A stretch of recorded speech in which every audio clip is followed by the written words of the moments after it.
4 दिनों की चर्चाओं के संबंध में बहुत सारे प्रश्न इकट्ठे हो गए। आज ज्यादा से ज्यादा प्रश्नों पर चर्चा कर सकूं ऐसी कोशिश करूंगा, और इसलिए बहुत थोड़े में उत्तर देना चाहूंगा। एक मित्र ने पूछा है कि क्या आप प्रच्छन्न साम्यवादी हैं? प्रच्छन्न होने की कोई जरूरत नहीं, मैं स्पष्ट ही साम्यवादी हूं। किसने कहा कि प्रच्छन्न साम्यवादी हूं? मेरी दृष्टि में जो भी आदमी धार्मिक है वो साम्यवादी हुए बिना नहीं रह सकता। सिर्फ अधार्मिक आदमी साम्यवादी हुए बिना रह सकता है। जिस व्यक्ति को भी ये ख्याल है कि सबके भीतर एक ही परमात्मा का वास है, वो ये मानने को राजी नहीं हो सकता कि समाज में अर्थ की इतनी असमानताएं हो, इतनी गरीबी, इतनी अमीरी, इतने फासले हो। वो ये भी मानने को राजी नहीं हो सकता कि समाज में प्रत्येक व्यक्ति को विकास का समान अवसर न मिल सके।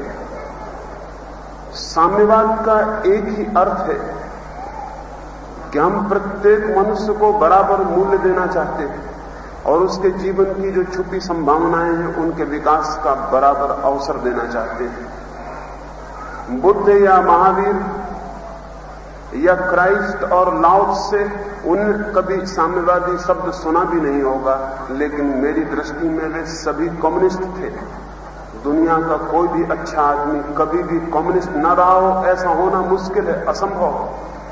उन सबके मन में एक ही कामना है कि सारी मनुष्यता समान तल पर कैसे पहुंच सके। उन्होंने आत्मा की समानता की घोषणा की कि एक एक व्यक्ति के भीतर बराबर समान स्तर की सामान्य मूल्य की आत्मा है, सामान्य मूल्य का परमात्मा है। लेकिन वो घोषणा व्यर्थ चली गई, क्योंकि जब तक आर्थिक परिस्थितियां समान न हो, आत्मा की समानता को तय करना बहुत मुश्किल है। और जब तक बाहर भी समानता की सुविधा ना हो, भीतर की समानता सिर्फ शब्द रह जाती है।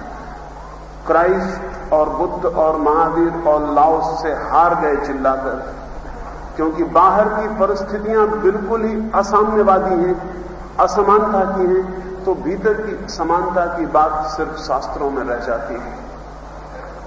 मुझे लगता है कि आने वाली दुनिया में हम बाहर के जीवन की सारी असमानताओं को मिटा सकेंगे, और तभी पृथ्वी पर पहली बार ठीक धार्मिक संसार का निर्माण होगा, उसके पहले नहीं। जब तक समता स्थापित नहीं होती, तब तक भीतर के समान परमात्मा का अनुभव भी बहुत मुश्किल है। और ये भी मेरी दृष्टि है कि जब तक गरीबी नहीं मिटती, तब तक गरीब आदमी परमात्मा की तरफ वस्तुतः उत्सुक भी नहीं हो सकता है। एक दूसरे मित्र ने पूछा है कि उनके कोई मित्र गरीब हैं, वे भी ईश्वर को पाना चाहते हैं, लेकिन रोटी रोजी की तकलीफ में ही पड़े रहते हैं, क्या वे भी ईश्वर को पा सकते हैं? ये सवाल ही कितना दुखद है और कितना पीड़ादायी है।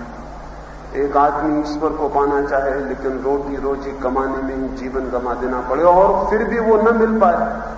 ऐसा हमने अजीब सा समाज निर्मित किया है कि कोई ईश्वर की खोज भी करने जाना चाहे तो रोटी जैसी छोटी चीज बाधा बन जाए। निश्चित ही रोटी बाधा बन सकती है। जीसस ने कहा है, man can not live by bread alone. आदमी अकेली रोटी पर नहीं रह सकता।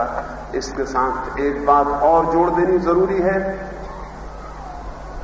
कि आदमी रोटी के बिना भी नहीं जी सकता है। अकेली रोटी भी काफी नहीं है, रोटी मिलते ही और आवश्यकताएं शुरू हो जाती हैं।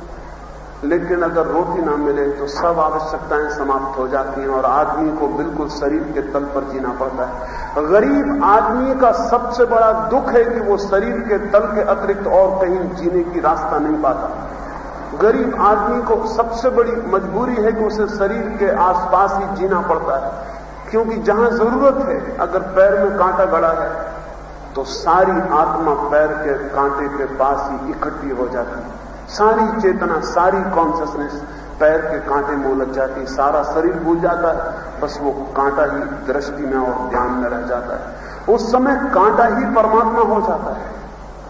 गरीब आदमी की बड़ी गरीबी उसके धन की कमी नहीं है, मकान की कमी नहीं है, बड़ी गरीबी ये है कि उसे मजबूरी में शरीर के आसपास ही जीना पड़ता है। कपड़े नहीं है, खाना नहीं है, बच्चा बीमार है, दवा नहीं है।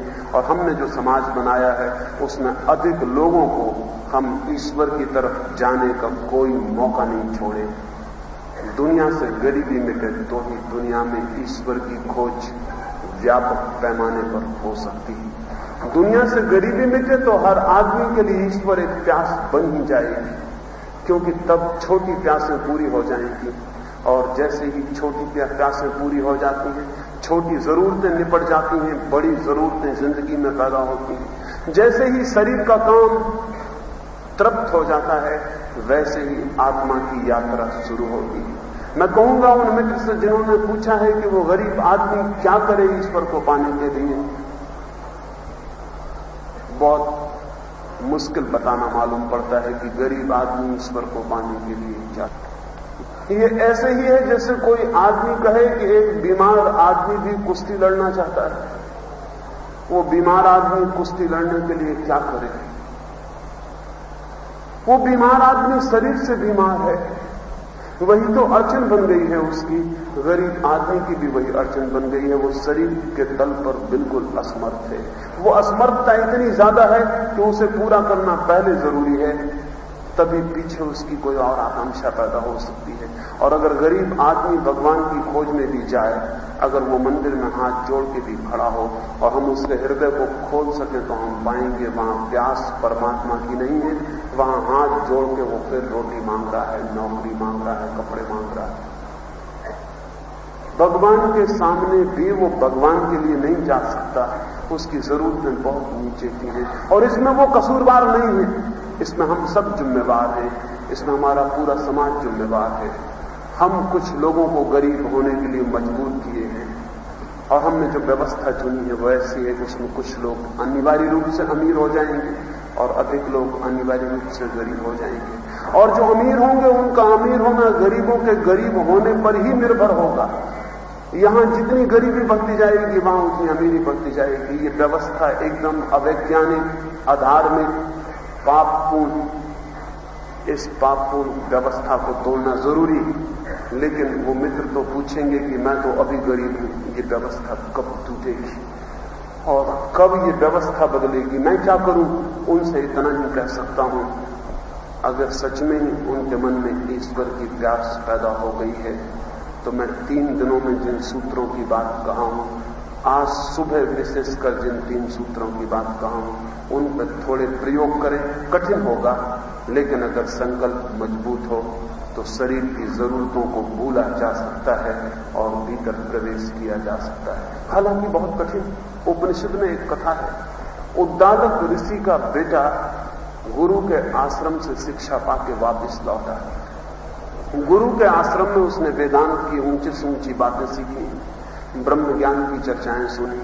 वो घर आया और जैसे कि युवक ज्ञान से भरे हुए घर लौटते हैं विश्वविद्यालय से, ऐसा ही विश्वविद्यालय से ज्ञान से भरा हुआ घर लौटा। घर आके उसने सुबह सांझ ज्ञान की बात ही शुरू कर दी। वो जब भी बात उठती ब्रह्म की बात ले आता। उसका पिता बहुत हंसता। उस बेटे ने पूछा, आप हंसते क्यों हैं? उसने कहा कि थोड़े दिन बाद तुम्हें बताऊंगा, तुम 15 दिन का उपवास कर लो। उसके बेटे ने कहा, ये किस लिए? उसके बाप ने कहा, कुछ जरूरी बात तुम्हें बतानी है, इसलिए उपवास करना जरूरी है। उस बेटे ने उपवास किया। 3 दिन की भूख के बाद उसका बाप उससे पूछता, कभी क्या सोच रहे हो? वो कहता, सिवाय भूख के और कुछ सोच में नहीं आता, सिर्फ रोटी ही रोटी ख्याल में आती। 7 दिन बीत गए, बाप पूछता, क्या सोच रहे हो? फिर 15 दिन बीत गए, बाप ने कई बार पूछा। एक दफे उसने नहीं कहा कि ब्रह्म का विचार कर रहा हूं। 15वें दिन तो वो गुस्से में आ गया कि क्या बार बार पूछते हैं क्या सोच रहा हूं, सिवाय भूख के और कुछ भी नहीं सोच रहा हूं, सिवाय रोटी के कुछ भी नहीं दिखाई पड़ता। उसके पिता ने कहा, ब्रह्म का कोई विचार नहीं आता। उसके बेटे ने कहा, ब्रह्म 15 दिन से कोई भी स्मरण नहीं। तो उसके बाप ने कहा, मैं तुझे एक शिक्षा देना चाहता हूं, अन्न पहला ब्रह्म। पहली जरूरत पूरी ना हो तो ऊपर की बातें सब व्यर्थ। 3 दिन खाना खाया है, फिर ब्रह्म ज्ञान वापस लौट आया है। इसका यह मतलब नहीं है कि ब्रह्म ज्ञान झूठा है। इसका कुल मतलब इतना है कि जीवन चेतना पहली बुनियादी जरूरतों को पहले पूरा करती है, फिर बाद की जरूरतें हैं, ऊंची जरूरतें हैं। हम एक मंदिर बनाते हैं तो हम नींव के पत्थर पहले रखते हैं, पहले शिखर नहीं बनाते। पहले शिखर बनाने का क्या अर्थ है? नींव के पत्थर पहले रखते हैं। हालांकि नींव जमीन में दब जाएगी, कोई देखने नहीं आएगा। कोई मंदिर बनाने वाला सोच सकता है कि नींव के पत्थर क्यों भरने, इसे तो कोई देखने आता नहीं है। नींव जमीन में दब जाएगी, लेकिन उसी पर पूरा मंदिर खड़ा होगा। और नींव के पत्थर ही अगर कमजोर हो या ना हो तो शिखर के खड़े होने की कोई उम्मीद नहीं है। शरीर बुनियाद है मनुष्य के जीवन की, आत्मा शिखर है। शरीर ही मुश्किल में पड़ा हो तो शिखर की तरफ जाना बहुत मुश्किल हो जाता है। लेकिन सामूहिक रूप से तो बहुत मुश्किल है कि गरीब समाज धार्मिक हो सके, लेकिन एक एक व्यक्ति के तल पर चेष्टा की जा सकती है। लेकिन बड़ा श्रम लगेगा, व्यर्थ श्रम लगेगा। और वो श्रम ये होगा कि शरीर को थोड़ा विस्मरण करने की जरूरत पड़ेगी। रोज की सामान्य जरूरतों को घंटे भर के लिए कम से कम भूल जाने की चेष्टा करनी पड़ेगी। मुश्किल पड़ेगी ये बात। धनी को भूल जाना बहुत सुलभ है, और इसीलिए महावीर और बुद्ध राजाओं के बेटे सहज ही साधना की गहराइयों में जा सके। सहज ही आज अमेरिका में संभावना है, रूस में भी कल संभावना है कि धर्म का एक बिल्कुल नवोत्थान हो जाए। और उसका कारण यह कि सब जरूरतें पूरी हो गई। आदमी पूछता है शरीर की सब जरूरतें पूरी हुई, अब क्या? और अब पहली दफा उसे लगता है और कोई नई दिशा मिलनी चाहिए, जीवन की चेतना जहां विकास करे। लेकिन व्यक्तिगत रूप से गरीब आदमी भी परमात्मा की तरफ जा सकता है, सामूहिक रूप से नहीं। जाने में संकल्प की जरूरत पड़ेगी, जाने में ध्यान रखना पड़ेगा, भूख का भी ध्यान रखना पड़ेगा। अगर भूख भी पेट में है तो ध्यान रखना पड़ेगा कि भूख मुझे है या मैं भूख को जान रहा हूं। इस पर थोड़े श्रम उठाने पड़ेंगे, थोड़ी साधना करनी पड़ेगी। जीवन की छोटी छोटी जरूरतें मेरे बाहर हैं, पूरी नहीं हो रही हैं, तकलीफ है, उनका दंश है, घाव है। वो घाव मुझको ही लग रहा है या मैं अलग हूं? कठिन होगा। स्वस्थ शरीर में शरीर को भूल जाना बहुत आसान है, बीमार शरीर में शरीर को भूलना थोड़ा मुश्किल है, लेकिन भूला जा सकता है, शरीर से ऊपर उठा जा सकता है। दुख में भी हम जाग सकते हैं, सुख में भी जाग सकते हैं। दुख में भी हम जान सकते हैं कि दुख बाहर है, सुख में भी जान सकते हैं सुख बाहर है और मैं पृथक हूं। और एक ही स्मरण आ जाए कि मैं पृथक हूं तो जीवन में धर्म की शुरुआत हो जाती है। नहीं, मैं ये नहीं कह रहा हूं कि कोई आदमी को धार्मिक बनना हो तो पहले वो धन कमाने की यात्रा पर निकल जाए, ये मैं नहीं कह रहा हूं। न मैं ये कह रहा हूं कि पहले वो सम्राट हो जाए तब धार्मिक हो सकेगा। मैं समाज की तल पर जरूरत की बात कर रहा हूं कि गरीब समाज का धार्मिक होना कठिन है, मुश्किल है। गरीब व्यक्ति हो भी सकता है। सिकंदर हिंदुस्तान की तरफ आता था, जीतने निकला था सारी दुनिया को। रास्ते में यूनान छूटता था, तब किसी ने खबर दी कि पास ही एक नदी के तट पर एक डायोजनीस फकीर है, नग्न रहता है। सुना है सिकंदर कभी उसके बाबत? लोग कहते हैं कि बड़े से बड़े सम्राट भी उसके सामने फीके। सिकंदर ने कहा क्या है उस फकीर के पास? उन लोगों ने कहा यही मजे की बात है, उसके पास कुछ भी नहीं है। एकदम नग्न नदी के तट पर वो पड़ा। सिकंदर ने कहा फिर मैं उसे देखना चाहूंगा। सिकंदर गया है, सुबह का समय है, धूप निकली है, सर्दी के दिन है। नंगा डायोजनीस लेटा है रेत में। सिकंदर जाके खड़ा हो गया है और डायोजनीस से उसने कहा है आपके पास कुछ भी नहीं है और आप इतने आनंद से लेटे हुए? डायोजनीस ने कहा तुम्हारे पास सब कुछ है, तुम आनंद में हो। सिकंदर एक बार संदेह में खड़ा रह गया। कहा हंस के कि ठीक कहते हो, सब कुछ है लेकिन आनंद तो नहीं है। तो डायोजनीस ने कहा सब कुछ होने से आनंद के होने का क्या संबंध है? और अगर सब कुछ होने पर भी तुम्हें दिखाई नहीं पड़ता कि आनंद नहीं मिला और अभी भी तुम और बड़े साम्राज्यों को जीतने जाते हो तो बड़े पागल हो। देखता हूं कई दिन से फौज फांटे चले जा रहे हैं, तोपें जा रही हैं, सैनिक जा रहे हैं। कहां निकले हो, क्या इरादे हैं? सिकंदर ने कहा पहले एशिया माइनर जीतना है, फिर हिंदुस्तान जीतना है, फिर सारी दुनिया जीत के वापस लौटना है। डायोजनीज ने कहा क्या मैं पूछूं कि सारी दुनिया जीत कर क्या करोगे, अंत में क्या उद्देश्य है?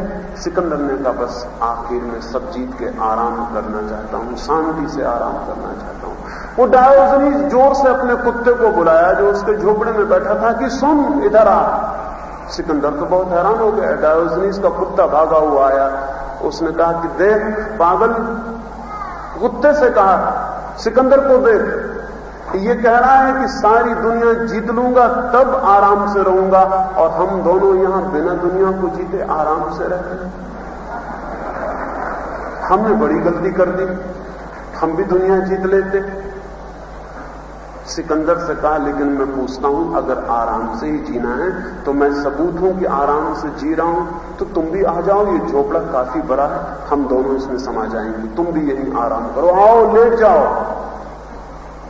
सिकंदर ने कहा निमंत्रण के लिए धन्यवाद और हिम्मत का निमंत्रण है, लेकिन 20 से कैसे लौट सकता हूं, अभी तो जाना पड़ेगा, निकल ही पड़ा हूं तब तो दुनिया जीतनी पड़ेगी। डायोजनीज ने कहा तुम्हें पता है कि दुनिया की यात्रा कभी पूरी नहीं होती और जिसे लौटना हो आधे से ही लौटना पड़ता है, और क्या भरोसा जिंदगी पूरी हो जाए और यात्रा पूरी ना हो, तुम ना आ पाओ।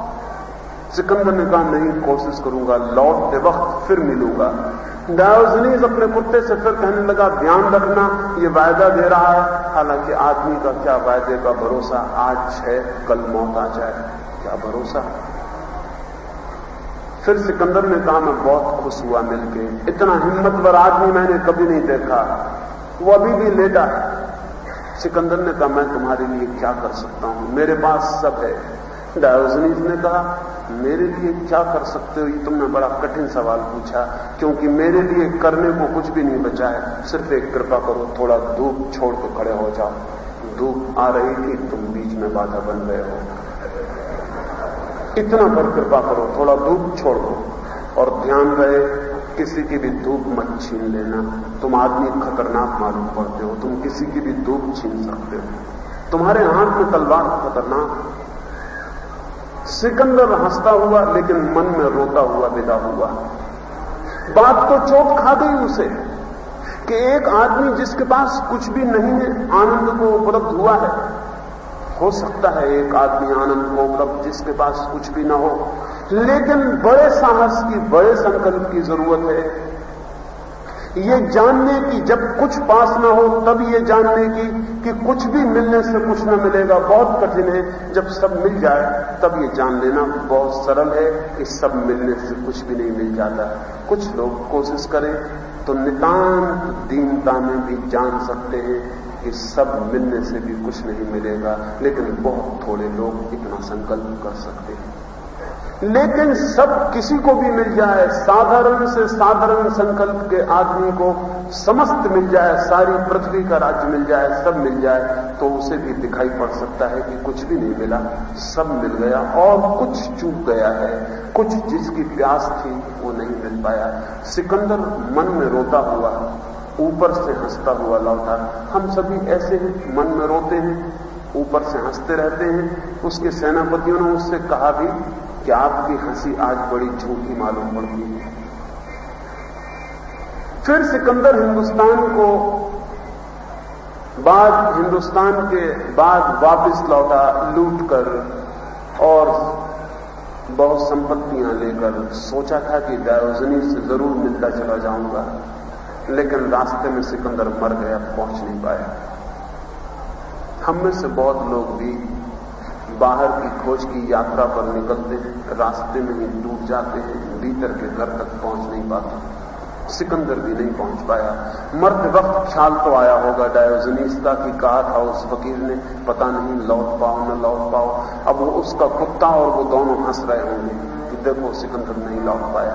लेकिन संयोग की बात कि जिस दिन सिकंदर मरा उसके घंटे भर बाद डायोजनीज भी मर गया और यूनान में दोनों के मर जाने के बाद किसी होशियार आदमी ने एक कहानी प्रचलित कर दी कि उन दोनों का वैतरणी पर स्वर्ग में प्रवेश करते वक्त फिर मिलना हो गया। सिकंदर आगे है, घंटे भर पहले मरा है, पीछे डायोजनीज है, घंटे भर बाद मरा है।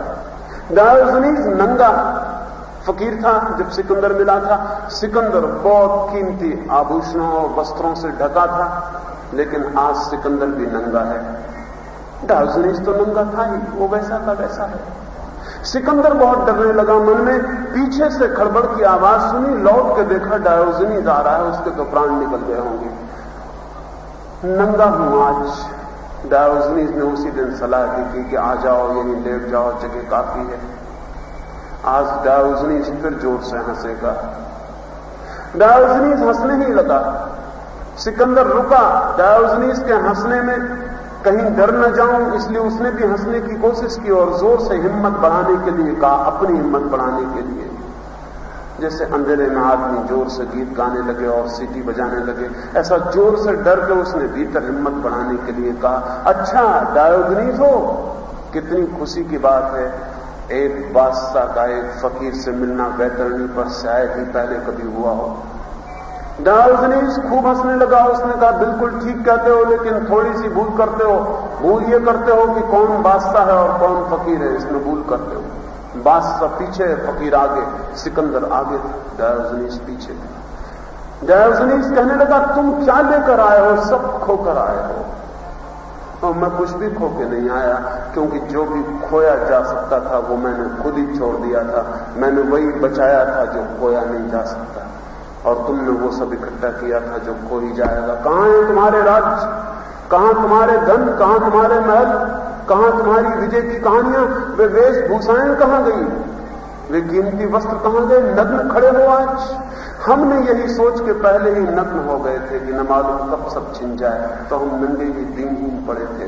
तुमने उस दिन समझा होगा इसके पास कुछ भी नहीं है। हमने वही बचा लिया था जो बचता है, अंत में वो छोड़ दिया था जो छूट ही जाता है। और ध्यान रहे, जो चीज छूटनी है जब छुड़ाई जाती है तो दुख देती है, और जब छोड़ दी जाती है तो सुख दे जाती है। नहीं, गरीब भी धार्मिक तो हो सकता है, लेकिन बड़े संकल्प की जरूरत है, बड़े साहस की। लेकिन ये मेरा मानना है कि समाज, गरीब समाज धार्मिक नहीं हो सकता। इतना संकल्प कहां से जुटाएंगे? इतनी साधना कहां से लाएंगे? समाज तो समृद्ध होना ही चाहिए। समाज की समृद्धि जितनी बढ़ेगी उतने धर्म की अवसर संभावना बढ़ेगी। और इसलिए मेरी दृष्टि में पृथ्वी उस क्षण के करीब पहुंच रही है जहां हम गरीब को मिटा देंगे, जहां हम दरिद्रता को पहुंच डालेंगे, और जहां हम एक एक आदमी की शरीर की सारी जरूरतें पूरी कर देंगे। उस दिन कितनी मानव चेतना इकट्ठी होकर परमात्मा की तरफ गमन करेगी, इसे आज कहना बहुत मुश्किल है। लेकिन पृथ्वी अब तक अधार्मिक रही है। कुछ लोग धार्मिक हुए, मनुष्य अधार्मिक रहा है, कुछ मनुष्य धार्मिक हुए।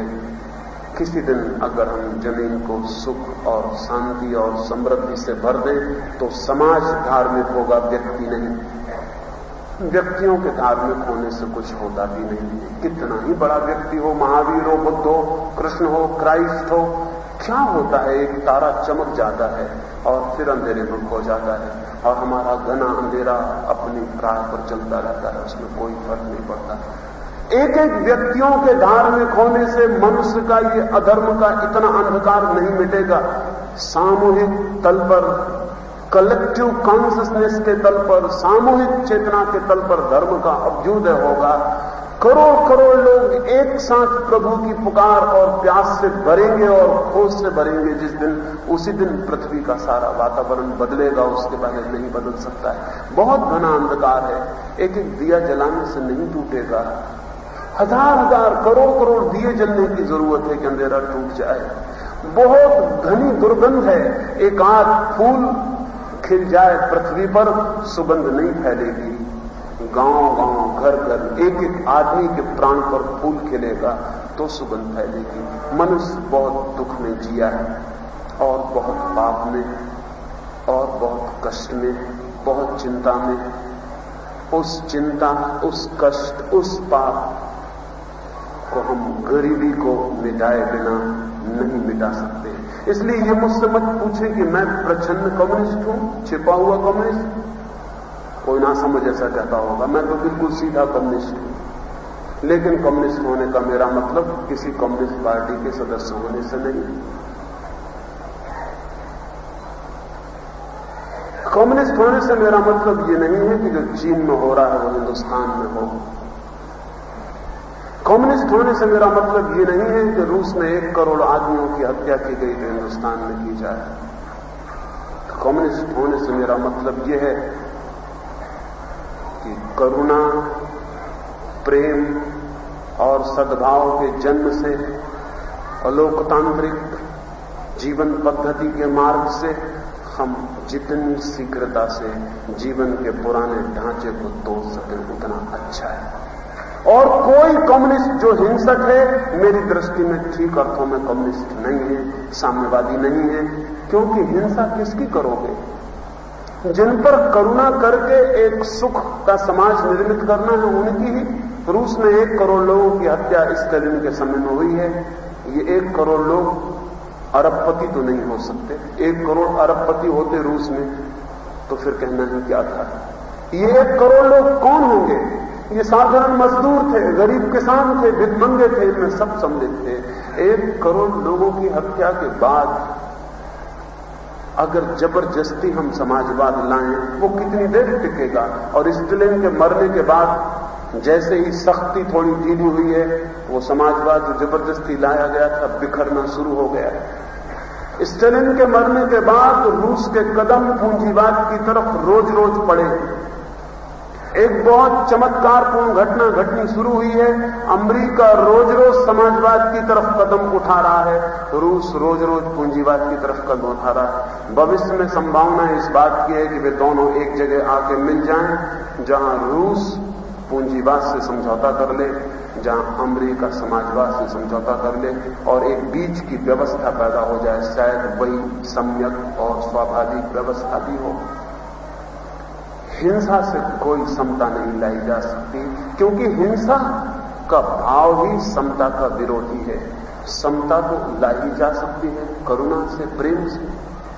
और इसलिए धर्म की एक चेतना फैलाने की जरूरत है। मेरा कम्युनिस्टों से इस मामले में बुनियादी विरोध कि वे अधार्मिक या धर्म विरोधी। मेरी कल्पना के ही बाहर कि धर्म के विरोध में होकर दुनिया को समता लाने का उपाय क्या है। और मेरी कल्पना के ये भी बात है कि जो आदमी मनुष्य के भीतर आत्मा को इंकार करता है और जगत में परमात्मा को इंकार करता है, फिर उसको गरीब के दुख की बात करनी फिजूल है। एक मशीन है, दुख में है या सुख में इससे क्या फर्क पड़ता है? एक मशीन का कोई दुख होता है? किसी मशीन को आप गरीब कहते हैं? किसी कार को अगर पेट्रोल न मिले तो गरीब हो गई और किसी कार को पेट्रोल मिले तो अमीर हो गई। और हम लड़ाई झगड़ा करेंगे कि जिस कार को पेट्रोल नहीं मिल रहा है इसकी मशीन को बड़ा दुख हो रहा है। अगर मार्क्स की ये बात सच है कि मनुष्य पदार्थ है तो दुनिया में समाजवाद लाने की कोई जरूरत नहीं है, क्योंकि आदमी नहीं है, मशीनें। और मशीनों में न दुख होता न सुख होता।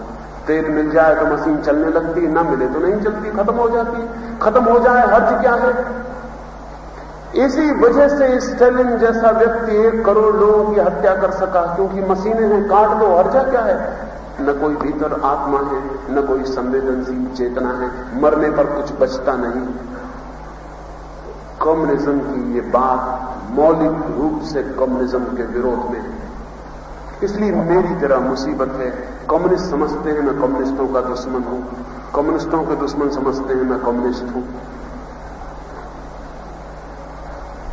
मैं धर्म की जितनी गहराइयों में देख पाता हूं मुझे दिखाई पड़ता है धर्म और साम्यवाद एक ही चीज के 2 पहलू हैं। धर्म भीतरी साधना है, साम्यवाद उसी साधना से हुए अनुभव का बाहर विस्तार। अगर मैं अपने भीतर जाऊं और मुझे दिखाई पड़े प्रभु, और जिस दिन मुझे अपने भीतर उसकी ज्योति दिखाई पड़ती है उसी दिन सबके भीतर उसकी ज्योति दिखाई पड़ने लगती है, तब द्वार पर भीख मांगते भिखमंगे को देखकर बहुत पीड़ा शुरू हो जाती, क्योंकि मैं ही उसकी तरफ से खड़े होकर भीख मांग रहा हूं। और तब एक आदमी को सड़क पर भूखे मरते देखकर पीड़ा होनी स्वाभाविक है, क्योंकि आदमी नहीं है, परमात्मा ही भूखा तड़फ रहा है और मर रहा है, और हम सब उसके पास से संवेदनहीन इनसेंसिटिव जड़ गुजरे चले जा रहे हैं। नहीं, धर्म और साम्यवाद मेरे लिए एक ही अर्थ रखते हैं। कोई मुझसे पूछे कि आप धार्मिक हैं तो मैं कहूंगा हां, और कोई मुझसे पूछे कि आप साम्यवादी हैं तो मैं कहूंगा हां। मैं बिल्कुल साम्यवादी हूं, क्योंकि बिल्कुल धार्मिक होने के कारण साम्यवादी होने के अतिरिक्त और कोई उपाय नहीं।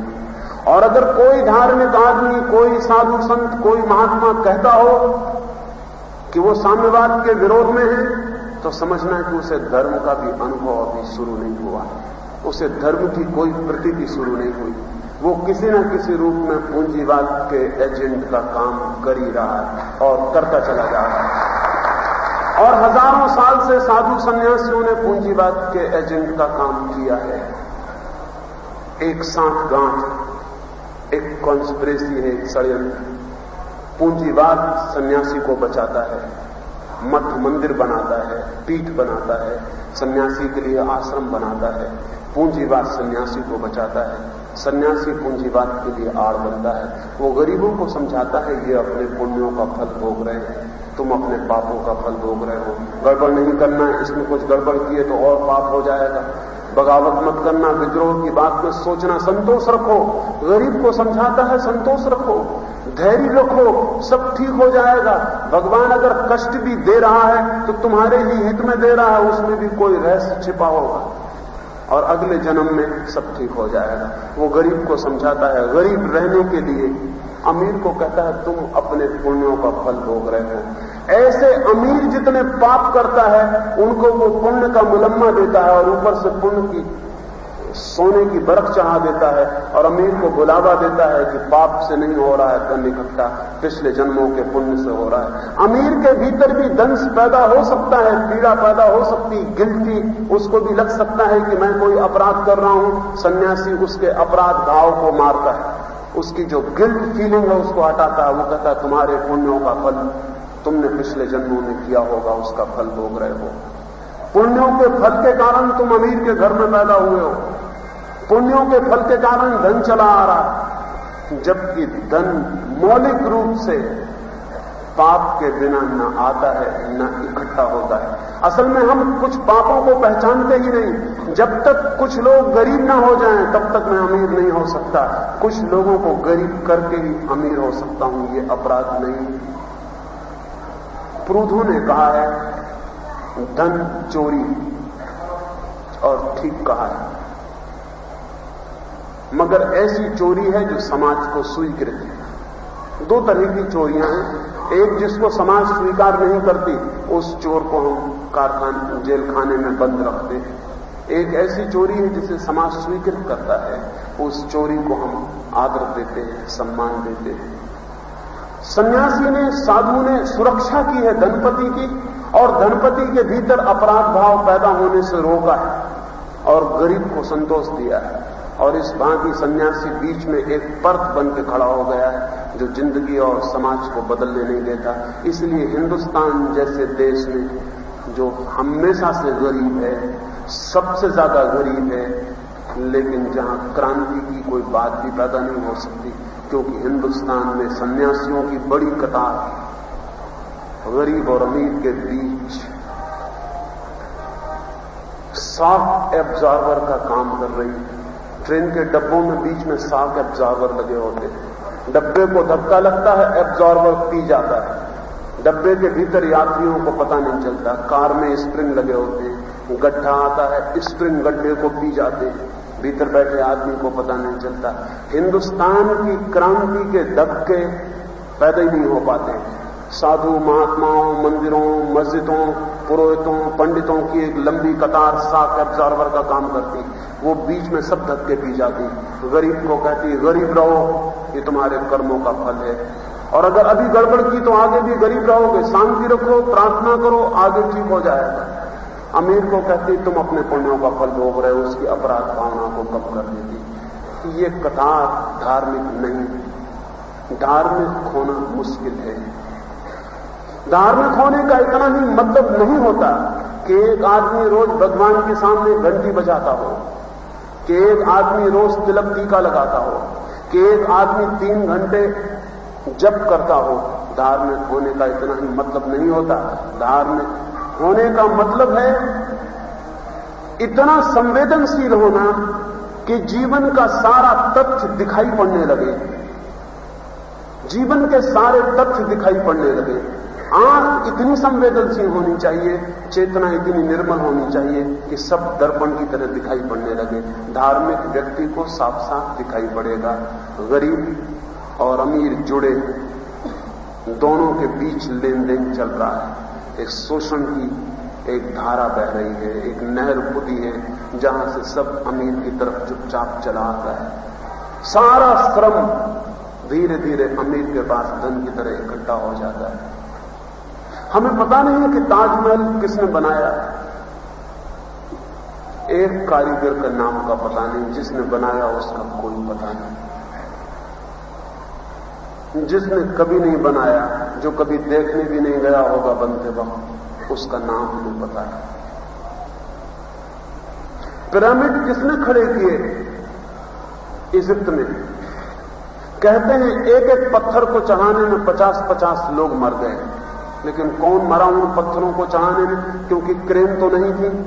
इतने इतने बड़े पत्थरों को ऊपर चढ़ाने में निश्चित ही लोग मरे होंगे। हजारों लोगों का खून है, उनका कोई पता नहीं। लेकिन जिसकी आज्ञा से ये हुआ, और इजिप्ट में जब बन रहे थे पिरामिड, तो एक बड़े पत्थर को जो आदमी की जान लेने वाला हो उठाना बहुत कठिन है, तो पीछे घोड़ों पर सवार कोड़े मारने वाले लोग रहते थे कि जरा शिथिल हुआ मजदूर तो उसने कोड़े चलाए। कोड़ों की चोट में, कोड़ों से बचने के लिए बड़े से बड़े पत्थर को लेकर मजदूर चढ़ रहा, फिसल पड़ा है पत्थर, 10-50 मजदूर दब के मर गए हैं। मजदूरों की लाशें हटा दी गई, 50 दूसरे मजदूर जोड़ दिए गए हैं। पिरामिड खड़ा हो गया। इतिहास बड़ा गुणगान करते हैं पिरामिड का कि बड़ी सुंदर कृति है, और ताजमहल का गुणगान करते हैं कि बड़ी सुंदर कृति है। लेकिन कितने लोगों का खून समा जाता है, कितने लोगों का श्रम समा जाता है। अगर हम दुनिया की सब बड़ी बड़ी सुंदर कृतियां भी उनके भीतर उतर के देखें तो उनकी कुरूपता बहुत महंगी मालूम पड़ेगी। ये जो हमने संस्कृति और सभ्यता खड़ी की है, ये कितने शोषण पर खड़ी हुई है, ये कहना बहुत मुश्किल है। लेकिन अब आगे ये नहीं हो सकता। आगे धार्मिक आदमी शॉक एब्जॉर्बर का काम नहीं करेगा, और करेगा तो उसका दुनिया में बचने का कोई उपाय नहीं है। आज नहीं कल उसे विदा होना पड़ेगा। धार्मिक आदमी की एक बिल्कुल नई तस्वीर आने वाले भविष्य में प्रकट होनी चाहिए, तो ही धर्म बचेगा। वो तस्वीर अभी सुबह यहां कोई पढ़ रहा था, ओम शांति शांति शांति। बहुत दिन से सन्यासी यही कहते रहे। आने वाले सन्यासी को कहना पड़ेगा ओम क्रांति क्रांति। बहुत हो गया शांति का स्वर, बहुत हो गया, बहुत दिन से सुन रहे हैं शांति शांति। कोई कहे क्रांति की, और ध्यान रहे क्रांति के बिना शांति नहीं हो सकती। इतनी अशांति है कि इस पूरी व्यवस्था को बदले बिना शांति नहीं हो सकती। तो मैं कम्युनिस्ट हूं, क्रिप्टो कम्युनिस्ट नहीं, प्रछन्न कम्युनिस्ट नहीं, बिल्कुल स्पष्ट। लेकिन अपने किस्म का अकेले ही हूं, किसी पार्टी वगैरह में नहीं हूं, और कोई पार्टी बनाने को उत्सुक भी नहीं हूं, क्योंकि पार्टी सब नकलचियों की होती, अकेले रहना ठीक। एक मित्र ने पूछा है,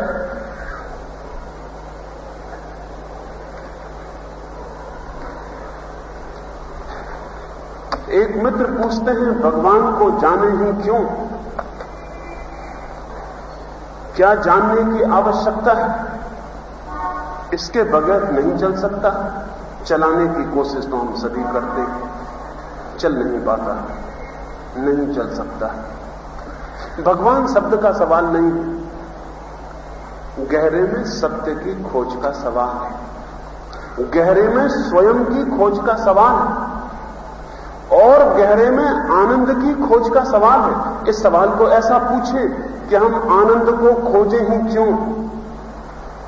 क्या आनंद को बिना खोजे नहीं चल सकता? चल सकता हो, बिल्कुल चला लीजिए।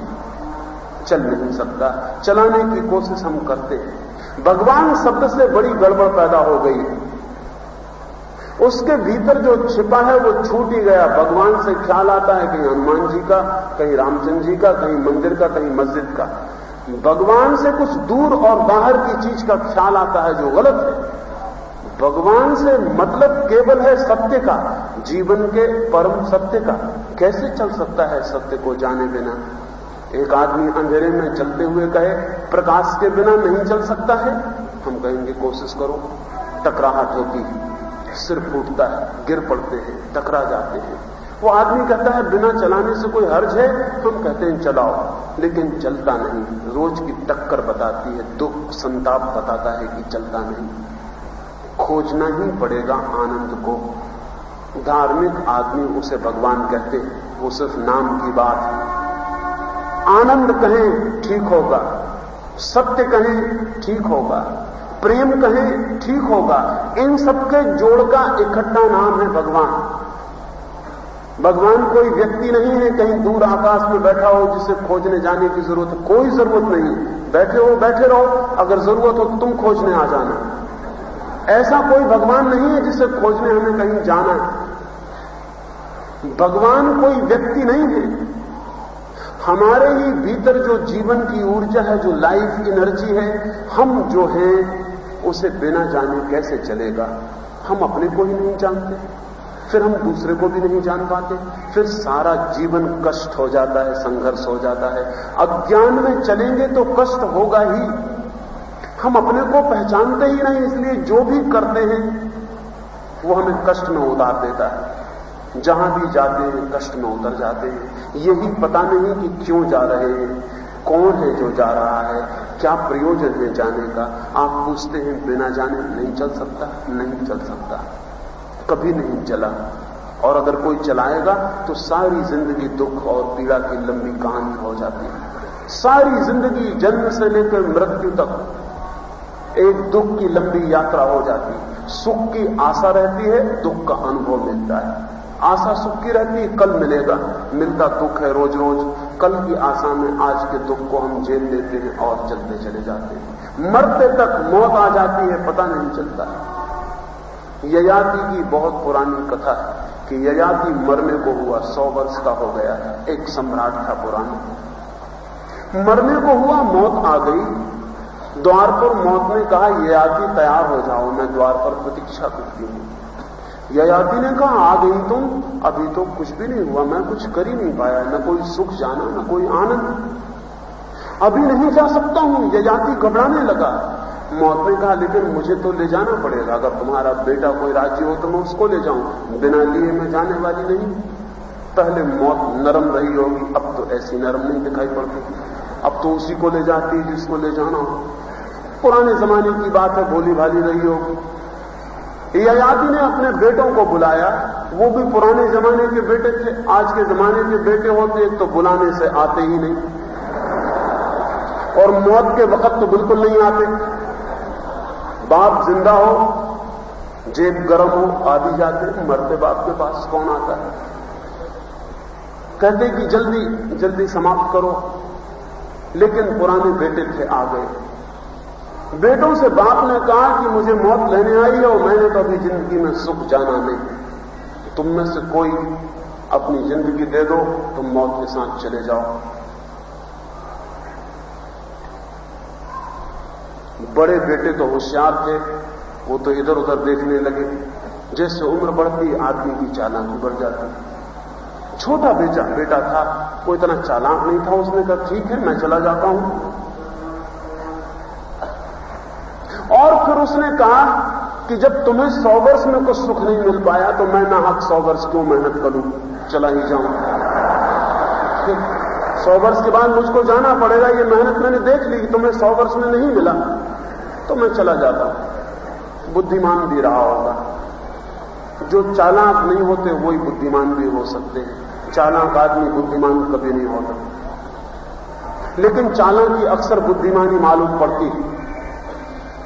बेटा चला गया, मौत ले गई, फिर 100 वर्ष बीत गए, कब पता नहीं चला। जिंदगी कब बीत जाती पता चलता ही नहीं। बीत जाती तभी पता चलता है, जा चुकी होती तभी पता चलता है। उसकी छाया दिखती है जाती हुई, आती हुई जिंदगी दिखती नहीं, बस गई और पता चलता है कि निकल गई हाथ से। 100 वर्ष फिर बीत गए, कब बीत गए पता न चला। ययाति ने सोचा 100 वर्ष बहुत पड़े हैं, खोज लेंगे। मौत फिर आ गई, द्वार पर दस्तक दी। ययाति घबराया, उसने कहा फिर तुम आ गई, क्या 100 वर्ष पूरे हो गए? मौत ने कहा तुम कहते क्या हो, क्या किया इतने दिन, तुम फिर वैसे ही उदास दिखाई पड़ते हो। उसने कहा लेकिन अभी तो कुछ नहीं हो पाया, रोज रोज खोजता हूं सुख को, मालूम होता है कल मिलेगा, आज निकल जाता है, कल आ जाता है, आशा फिर कल पे चली जाती है, और रोज दुख मिलता है, आशा में सुख रहता है। 100 वर्ष और दे दो, अभी तो मैंने कुछ जाना नहीं। मौत ने कहा ये तो बहुत मुश्किल है, फिर किसी बेटे को राजी करो। 100 वर्ष में फिर नए बेटे पैदा हो गए थे, पुराने बेटे तो मर चुके थे। फिर एक बेटा राजी हो गया। ऐसी कहानी चलती। ययाति इस तरह 1000 वर्ष जिया, और 1000 वर्ष के बाद जब मौत ने दस्तक दी, तब वो ठीक उसी हालत में था जैसी पहली बार 100 वर्ष की उम्र पर दस्तक दी थी। उसने कहा अच्छा अब ले ही चलो, हालांकि सुख अभी मिला नहीं, लेकिन अब वो मिलेगा भी नहीं। ययाति की कहानी तो कहानी है, लेकिन जो जानते हैं वो कहेंगे हम भी बहुत 100 बार जी चुके हैं। शरीर बदल जाता है, ययाति का भी बदल गया, बेटे का मिल जाता था, उम्र मिल जाती थी, शरीर बदल जाता है। बहुत जन्म हम भी ले चुके, बहुत बार जी चुके, फिर वही सुख की खोज है, वो मिलता नहीं। मरते हुए आदमी से पूछो सुख मिला? अगर वो बेईमान ना हो या बच्चों को धोखा न देना चाहे, और बूढ़े बच्चों को धोखा दे रहे हैं। अगर बूढ़े सब सत्य प्रकट कर दें, जिंदगी बहुत और दूसरी हो जाए। लेकिन जो उनके बूढ़ों ने उन्हें धोखे दिए थे, वो अपने बेटों को दिए चले जाते हैं। इल्यूजन, भ्रम कायम रहता है। पूछो मरते हुए आदमी से सुख मिला? वो इतनी कहेगा मिलने की आशा थी, मिला नहीं। एंड्रू कार्नेगी मर रहा था, अमेरिका का एक बहुत बड़ा अरबपति, शायद पृथ्वी पर इतना पैसा किसी दूसरे आदमी के पास नहीं था।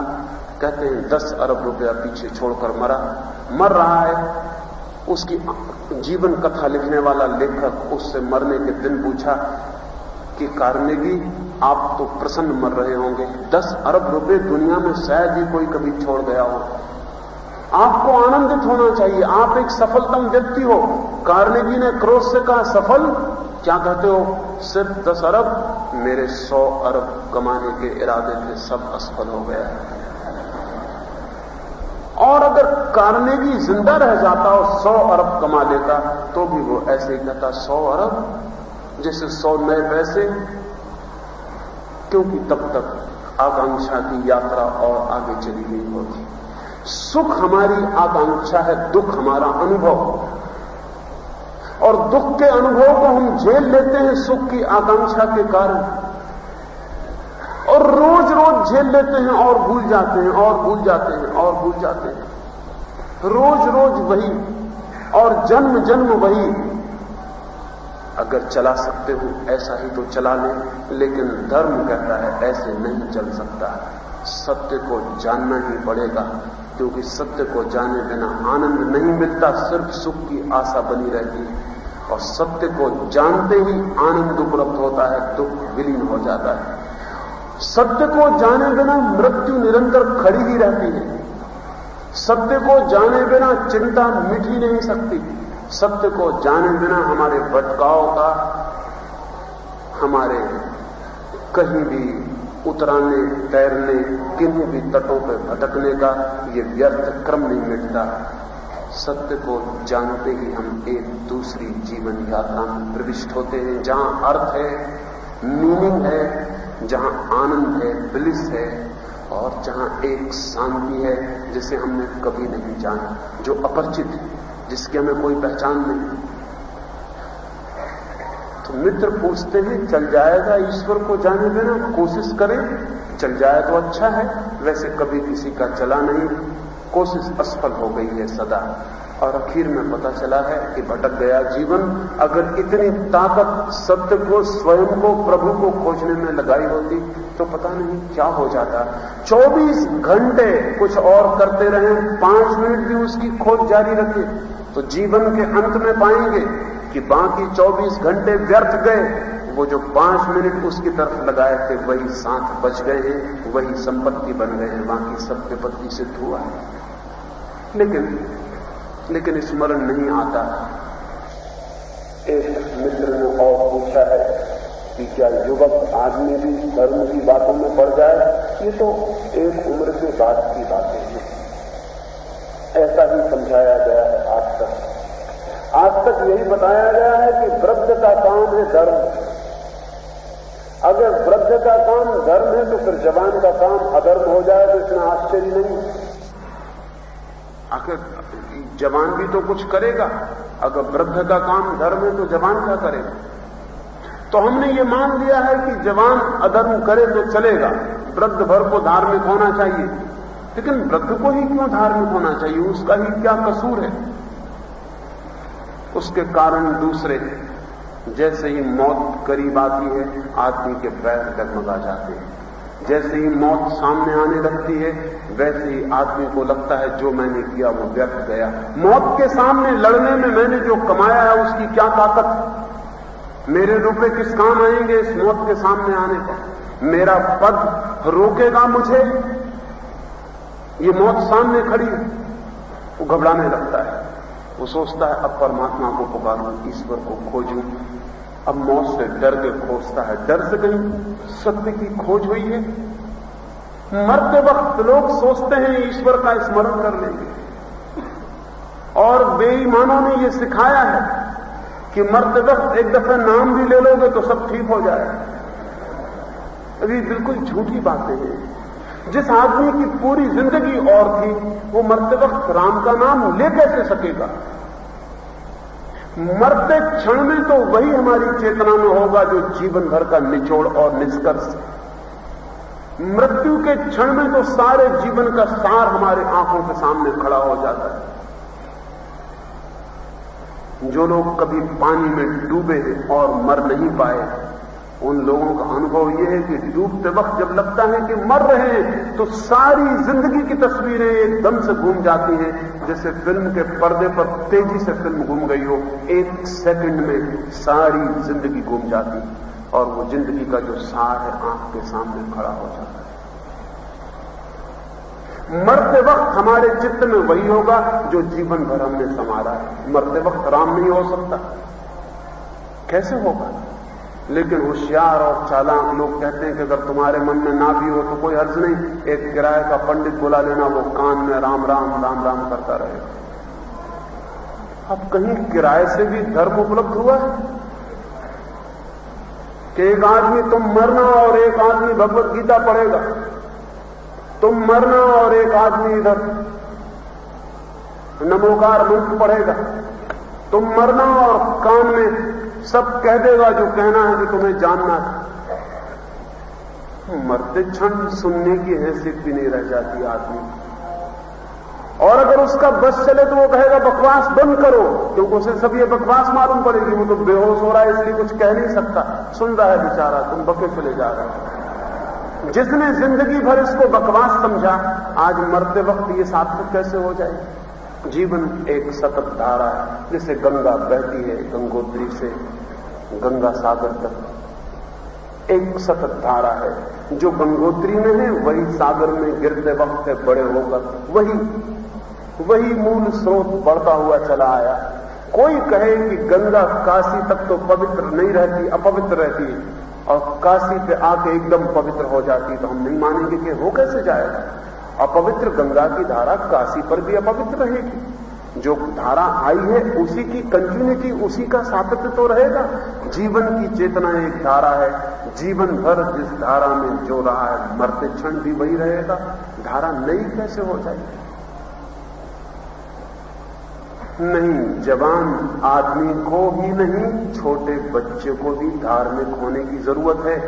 अगर मृत्यु के क्षण तक प्रभु का साक्षात्कार कर लेना हो तो जन्म के पहले दिन से ही यात्रा की व्यवस्था शुरू हो जानी चाहिए।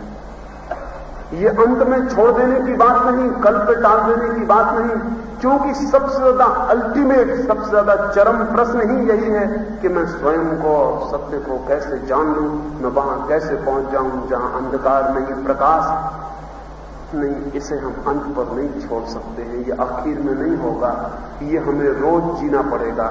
हम मान लेते हैं आखिर में होने की बात, क्योंकि हमको खुद पोस्टपोन करने में सुविधा मालूम पड़ती है कि कल देखेंगे, परसों देखेंगे, नरसों देखेंगे। कल का भरोसा है, परसों का भरोसा है, एक क्षण का भरोसा नहीं है। इस क्षण में जो जरूरी है वो मुझे कर लेना चाहिए, और सबसे ज्यादा जरूरी धर्म है, बाकी सब चीजें उससे पीछे हैं, नंबर 2 है, नंबर 1 और कोई चीज नहीं हो सकती। तो मैंने ये जो बातें कही, ये वृद्धजनों के लिए नहीं कही, और वृद्धजनों में भी केवल वही इन बातों को कर पाएंगे जो शरीर से ही वृद्ध हो गए हैं, मन से युवा। असल में करने के लिए युवापन चाहिए ही, चाहे शरीर में चाहे मन में। युवा ही कुछ कर सकता है।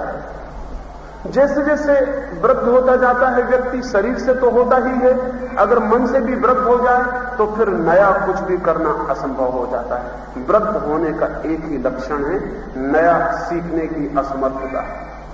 वृद्ध नया नहीं सीख सकता, पुराने को सिर्फ दोहरा सकता है। सीखने की क्षमता कम हो जाती है।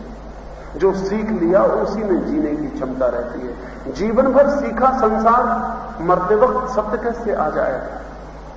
जीवन भर सीखा अधर्म, अंतिम क्षण में धर्म कैसे आ जाएगा? बीज हम जिसके बोएंगे, फल भी उसी के उपलब्ध होते हैं, और कड़वे बीज बोए हैं तो मीठे फलों की संभावना नहीं। इसलिए ये बात बिल्कुल जड़ से उखड़ के फिर जानी चाहिए कि धर्म वृद्धों का काम है, धर्म पूरे जीवन की साधना है। पहले दिन से, बल्कि जो बहुत गहरे में जानते हैं वो कहेंगे, गर्भाधारण के क्षण से, जिस क्षण से मां के पेट में गर्भ निर्मित हुआ है, उस क्षण से धर्म की साधना शुरू हो गई। और अगर मां समझदार हो तो अब इन 9 महीनों में एक जीवन जो उसके भीतर विकसित हो रहा है, अगर उसका उसे थोड़ा भी ध्यान हो तो शायद बिल्कुल दूसरे तरह का व्यक्ति पैदा हो सके। लेकिन वो लड़ रही है, क्रोध कर रही है, गालियां दे रही है, सब संघर्ष चल रहा है, सब चिंता चल रही है। इस सबके संस्कार उस छोटे से भ्रूण पर पड़ते हैं, वो सब निर्मित हो रहा है। कल वो बच्चा क्रोधी की तरह खड़ा होगा तो ये मां सिर पीटेगी कि दुष्ट कहां से पैदा हो गया। ये दुष्ट और कहीं से पैदा नहीं हुआ, आपसे ही पैदा हुआ है। बाप कहेगा कि ऐसा नालायक लड़का पैदा हो गया। लायक बाप को नालायक लड़का पैदा हो कैसे जाएगा?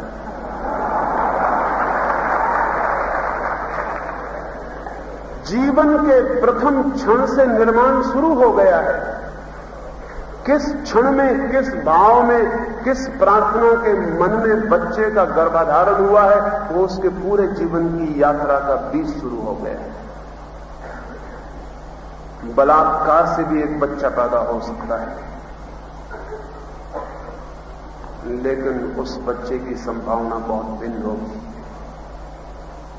अत्यंत प्रेम से भी एक बच्चा पैदा हो सकता है, उसकी संभावना भिन्न होगी।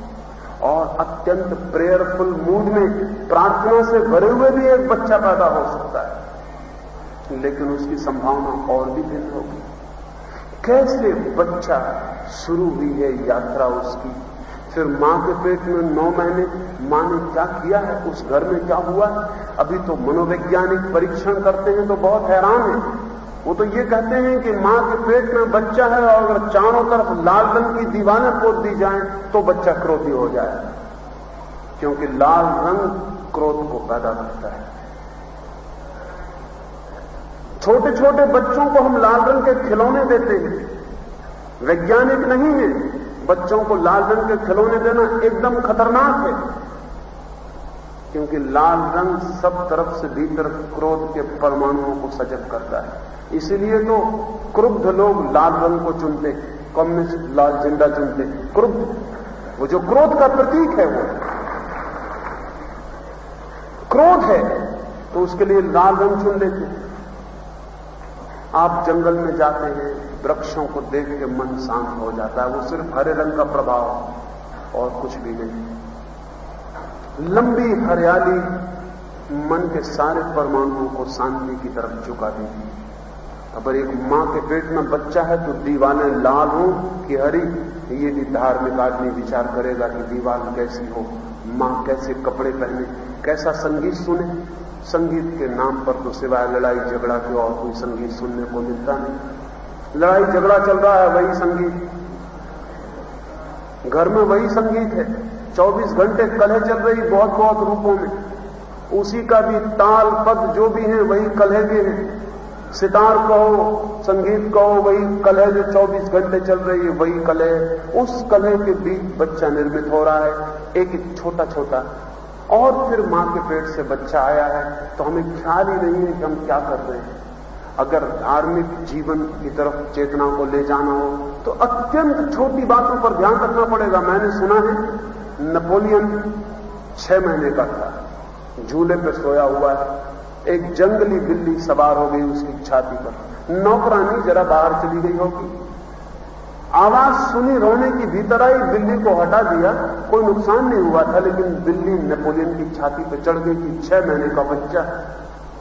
आप जान के हैरान होंगे, नेपोलियन जिंदगी भर बिल्ली से डरता रहा। शेर से नहीं डरता था, बिल्ली से डरता था। और ये जान के आप और भी हैरान होंगे, जिंदगी में सिर्फ एक बार नेपोलियन हारा, और जिस युद्ध में हारा उसमें नेल्सन, उसका दुश्मन, 70 बिल्लियां फौज के सामने बांध के लाया हुआ। और जैसे ही नेपोलियन ने बिल्लियां देखी, उसने अपने बगल के सेनापति को कहा, अब तुम संभाल लो, मेरी हिम्मत टूटती, क्योंकि मैं जानता हूं बिल्ली से डरने की कोई जरूरत नहीं, लेकिन मैं अवश्य हूं, बिल्ली दिखती कि बस मेरा सब हो जाता है। राजनीतिक कहेंगे कि नेल्सन ने हराया, मनोवैज्ञानिक कहेंगे बिल्लियों ने हराया। और सच में बिल्लियों ने ही हराया, नेल्सन की ताकत नेपोलियन को हराने की नहीं थी। 6 महीने की उम्र में बिल्ली का छाती पर बैठना इतना बड़ा संस्कार ला सकता है कि सारी मनुष्य जाति का इतिहास दूसरा हो। अगर नेपोलियन जीतता, इतिहास दूसरा होता। नेपोलियन हारा, इतिहास दूसरा हुआ। एक छोटी सी बिल्ली का एक बच्चे की छाती पर चढ़ना करोड़ों वर्षों के लिए मनुष्य जाति के इतिहास को बदल देगा। इतनी छोटी घटना। अगर हमें एक धार्मिक समाज पैदा करना हो तो मां के पेट में गर्भ के क्षण से लेकर बच्चे का प्रतिदिन, प्रति क्षण, प्रति पल कैसे विकसित हो, कैसे उसके आसपास की सारी हवा हो, किस दिशा में उसकी चेतना के द्वार खोलने के लिए हम साथी बने, और किन गलतियों से हम बचें, क्या हम उस पर न थोप दें। तो मुझे नहीं लगता कि पृथ्वी पर कौन सा कारण है कि एक अच्छी दुनिया, एक आनंद से भरा हुआ जगत पैदा न हो सके। लेकिन पुरानी भूल छोड़ देनी होगी। धर्म झूले से शुरू होता है, और पुरानी भूल कहती है धर्म जब कब्र में एक पैर उतर जाए तब शुरू होता है। कब्र पे धर्म शुरू नहीं होता, झूले से शुरू होता है। झूले से ही शुरू करना पड़ेगा। और अगर ये हमें स्मरण में साफ साफ हो तो हम व्यक्तित्व को विकसित होने में, चेतना को एक दिशा लेने में सहयोग हो सकते हैं। लेकिन ये तो आने वाले बच्चों की बात हुई। आप अब दोबारा फिलहाल बच्चे नहीं होने को थोड़ा वक्त लगेगा, मरने के बाद फिर हो सकते हैं। अभी आप क्या करेंगे? आज का क्षण ही शुरुआत होनी चाहिए। ये मत सोच लेना कि अपने झूले के दिन तो निकल गए, बात खत्म हुई, अब जब दोबारा झूला मिलेगा तब सोचेंगे। आपके लिए तो आज अभी यही क्षण प्रारंभ हो जाना चाहिए। जिंदगी को अगर आनंद, शांति और सत्य की तरफ ले जाना है, ले जा सकते हैं। थोड़े श्रम की जरूरत है, बिना श्रम के कुछ भी उपलब्ध नहीं होता। और परमात्मा जैसी परम संपत्ति को हम सिर्फ हाथ जोड़ के पाना चाहते हो तो नहीं मिल सकता है। न कोई गुरु देगा, न कोई शास्त्र देगा, न कोई मंदिर मस्जिद दे सकता है। आपको ही पाना पड़ेगा, आपको ही थोड़ा श्रम करना पड़ेगा। उस श्रम के लिए मैंने इन 4 दिनों में कुछ बातें की हैं। आपने उन बातों को इतनी शांति और प्रेम से सुना है। परमात्मा करे उन्हें आप इतनी ही शांति और प्रेम से कर भी सके, क्योंकि सुनना व्यर्थ है अगर उसके पीछे कुछ किया ना जा सके। प्रभु से प्रार्थना करता हूं, बल दे, संकल्प दे, क्या एक कदम, कम से कम एक कदम उठा सके प्रभु की तरफ। और ध्यान रहे, जो एक कदम उसकी तरफ उठाता है वो 1000 कदम हमारी तरफ उठाने को हमेशा तैयार है। मेरी बातों को इतनी प्रेम और शांति से सुना, उससे बहुत अनुग्रहित हूं। और अंत में सबके भीतर बैठे प्रभु को प्रणाम करता हूं। मेरे